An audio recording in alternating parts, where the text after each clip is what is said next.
K J George ಹೇಳಿಕೆಗೆ ಆಕ್ರೋಶ ವ್ಯಕ್ತಪಡಿಸಿದ್ದಾರೆ.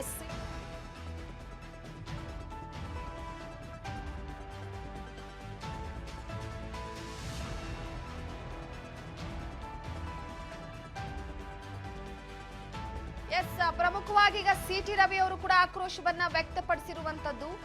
ಕಳೆದ 4-5 ತಿಂಗಳಿಂದ ಗೃಹಲಕ್ಷ್ಮಿ ಹಣ ತಲುಪಿಲ್ಲ.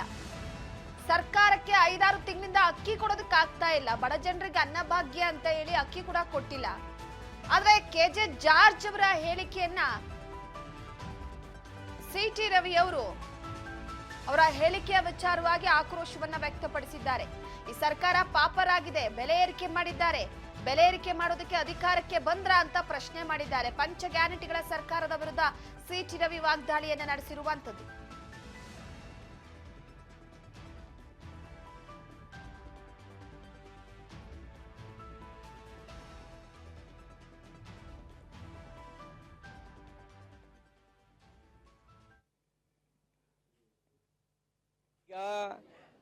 ಈ ಸರ್ಕಾರ ಪಾಪರಾಗಿದೆ.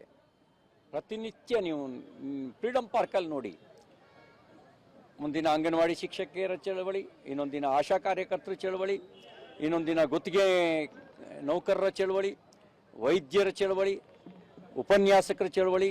ಏನನ್ನು ಸೂಚಿಸುತ್ತೆ? ಅವರಿಗೆ ತಿಂಗಳ ಗೌರವಧನ ಕೊಡೋಕ್ಕೂ ಆಗದೇ ಇರುವಂಥ ಪರಿಸ್ಥಿತಿ ಬಂದ್ಬಿಟ್ಟಿದೆ. ಗ್ಯಾರಂಟಿಯನ್ನು ಹೆಸರಿಗೆ ಕಳಂಕ ತರೋ ರೀತಿಯಲ್ಲಿ ಸನ್ಮಾನ್ಯ ಸಚಿವರು ಮಾತಾಡಿದ್ದಾರೆ. ಗ್ಯಾರಂಟಿ ಅಂದ್ರೆ ಏನು?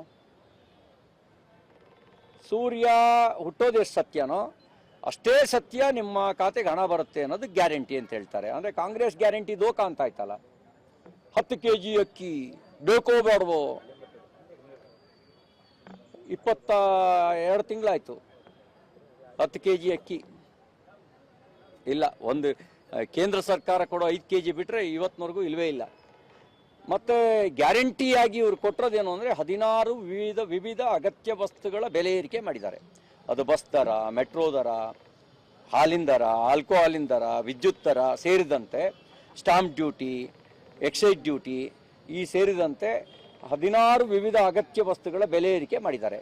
ಅಂದರೆ ಬೆಲೆ ಏರಿಕೆ ಮಾಡೋಕ್ಕೆ ಇವರು ಸರ್ಕಾರ ಬಂದಿದ್ದ? ಸಂಬಳ ಕೊಡೋ ಯೋಗ್ಯತೆ ಇಲ್ಲ, ಅಭಿವೃದ್ಧಿ ಮಾಡೋ ಯೋಗ್ಯತೆ ಇಲ್ಲ, ಗ್ಯಾರಂಟಿ ಹಣನೂ ಕೊಡೋಕ್ಕಾಗಲ್ಲ. ಅಂದರೆ ನೀವ್ಯಾಕಿದ್ದೀರಿ ಅಧಿಕಾರದಲ್ಲಿ? ಜನರಿಗೆ ಮೋಸ ಮಾಡೋದಕ್ಕೆ ಹೇಳಿದ್ರಾ? ಬೇಕಾ ಬೇಡವಾ ಅಂತ? ಕಾಕಾ ಪಾಟೀಲ್ ನಿನ್ಗೂ ಫ್ರೀ, ಇದೇನು ಮೋಸ ಮಾಡಕ್ಕೆ ಹೇಳಿದ್ದು? ಈ ಸರ್ಕಾರ ಪಾಪರಾಗಿದೆ ಅನ್ನೋದು ಬಹಳ ಸ್ಪಷ್ಟ. ಕಾಂಗ್ರೆಸ್ ಆಡಳಿತಕ್ಕೆ ಬರೋದಕ್ಕೆ ಮುಂಚೆ ಕರ್ನಾಟಕ ದೇಶದ 3ನೇ ಅತಿ ದೊಡ್ಡ ಆರ್ಥಿಕ ಶಕ್ತಿಯಾಗಿತ್ತು. ಈಗ 10ನೇ ಸ್ಥಾನಕ್ಕೆ ಹೋಗಿದೆ. ಒರಿಸ್ಸಾದಕ್ಕಿಂತ ಹಿಂದೋಗಿದೆ.